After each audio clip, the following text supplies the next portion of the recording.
Ne oldu, kəsmirsiniz?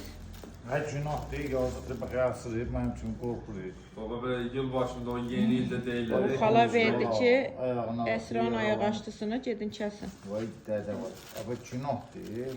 Bakabilirsin. Başka şey veremezdi, geri hındıçka vererdi. Sağ gönderin dala gitsin, özüm ödüm. Niye? Tamam mı? Ben de istemiyorum zaten. Ha, İstanbul. Niye ki? Kıymırsan. Ha, kıymıram, heyvandır, yazıqdır. Korkudan titriyor. Bir tane ağaçtan, çatdan, kömürden bir şeyden vererdi ayak açmasına. Geri hındıçka vererdi. Onda bıçağı ver aparım. Sabah nətər görün? Hüseyin oğlu zəng vuraq gəlsin Ha, aparsın. sabah şeyden verir. Tamam, ver mənə bıçağı. Yazıqdır. Bayda hardasa badvala koy bari. Sana kıyamadı baba. Baba sana kıyamadı güzelim.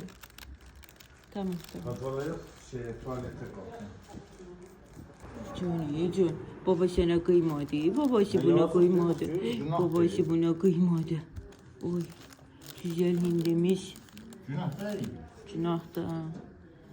Biz marketdən nə tər alıb yeyirik. Həqiqətən adam qıymır. Gözlərindəki qorxuya baxsan bunu. Hındıçkadır, yazıqdır. Adamın boğazında qalar bu. Ana şeyin... Nəysə aparıq verək qonşum. Nini vardı, orada baxsınlar. Cizəlim mənim, cizəlim mənim. Səni verənə qurban.